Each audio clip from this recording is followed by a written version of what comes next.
Okay, this is the second loaf that I made yesterday. It's been cold proofing in the fridge for 24 hours. And it is also overproofed. I was watching videos and, well, I was trying to figure out why my bread wasn't as light and fluffy as some of the others I've seen. And I thought maybe I wasn't proofing it long enough, so I let it proof a little longer this time, putting a little rice flour on here. And it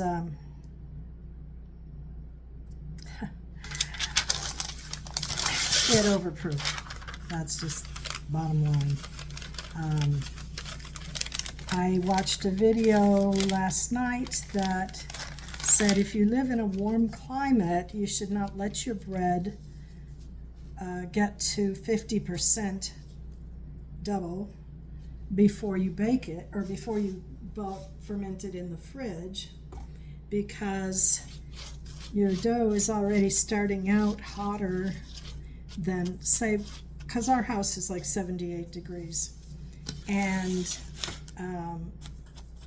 if you have a house that's 68 degrees and you put it in the fridge, it's not going to rise as much as if you have a loaf at 78 degrees. And so it keeps proofing longer in the fridge. And that's what happened, because this really did keep on proofing. I'm going to score this exactly like I did the other one.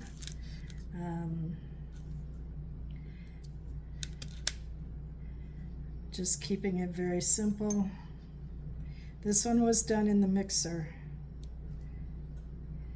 and it is all white flour except for the starter, which my starter is a mixture of 1/3 whole wheat, 1/3 rye, and 1/3 bread flour.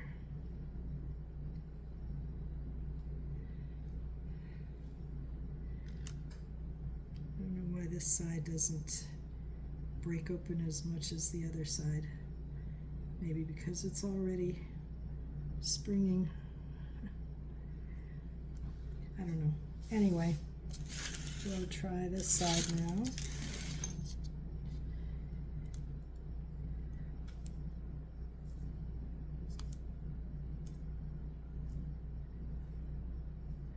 Very simple score.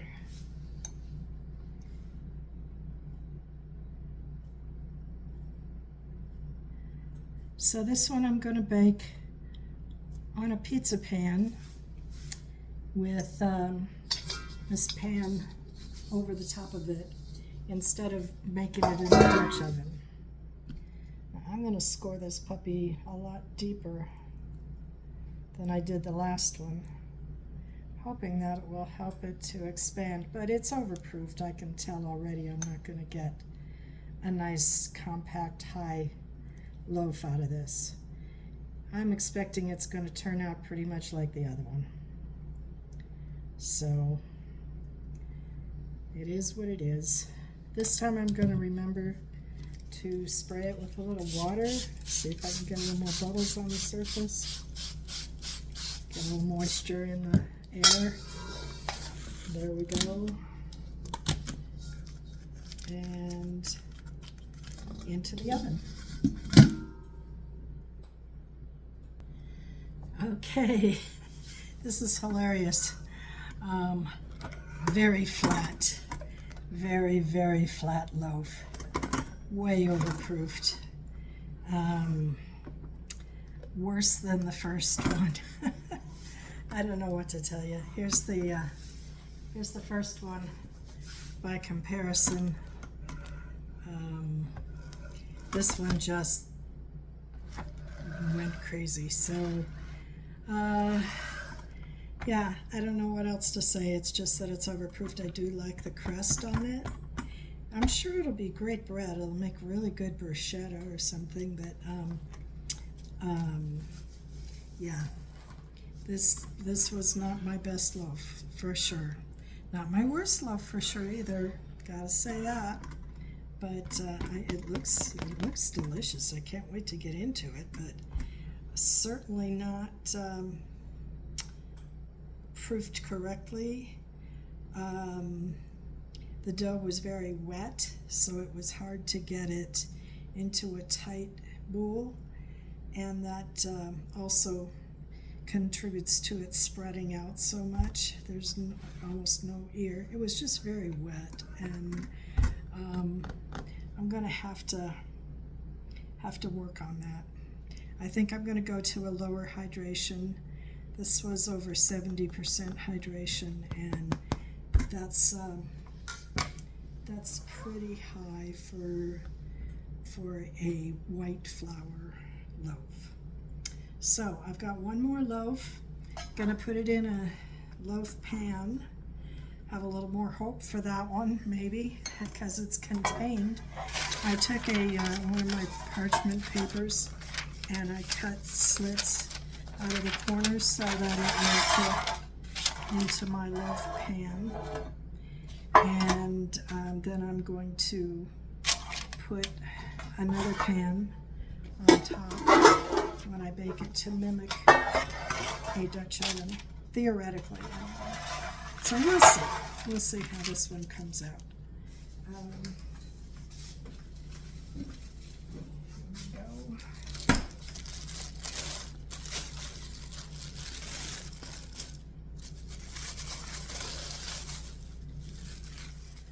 Again, it's overproofed. No getting around it. We all know that by now. A little rice flour on there. Put this parchment paper on it.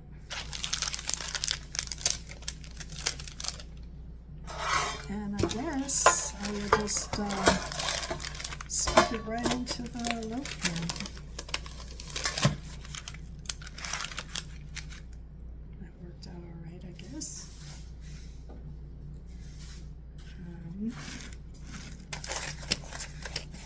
It's not going to spread out like the other two loaves did, because it can't. So maybe that's a good thing.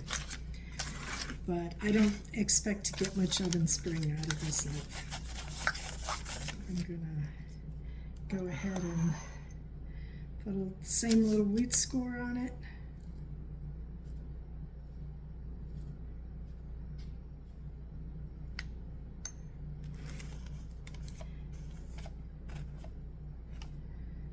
Gonna have to try this again and see if I can perfect it. I don't know.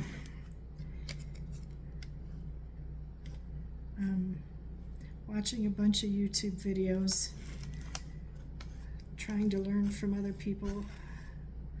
Best way to do this. Now I'm gonna score down the middle.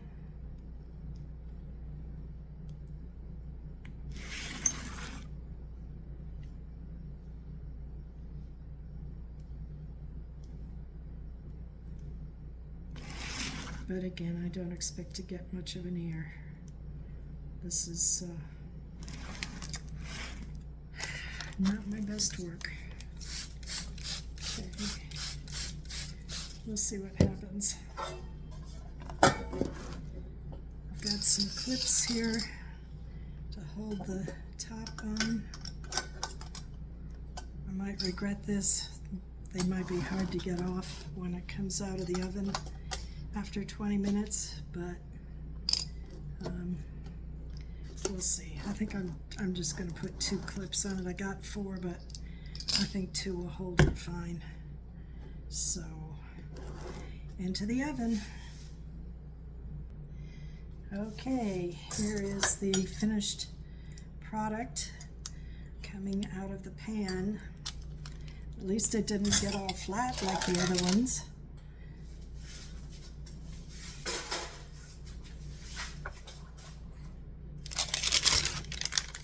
Came out with a nice crust. I think this will be the best loaf as far as usable. It didn't have a good ear, but compared to the other ones, I'd say this is a win. I did break my rule about not cutting bread for at least an hour after it comes out of the oven. This was my first loaf, just so you can see the crumb. Has a nice crumb. I tasted it. It tastes good. Has a more open crumb than my sandwich bread. But yeah, these 3 loaves, all, I don't know if you can see, were all the same recipe, same amount of time, same everything, except for how they were baked. This one, although this one was done by hand, these 2 were done in the machine at the same time in my Bosch. But yeah, I've got some work to do, some more experimenting to do to be able to make a good loaf. I'm sure it's a hydration thing and a fermentation thing. Those are the 2 things I need to work on, is make it 60% hydration instead of 70, and put it into cold ferment at a much earlier time, because my kitchen is 78 degrees, and that allows it to keep fermenting longer in the fridge than if it were, say, 68 or 70 degrees. So learning as I go. Just thought I'd share that with you.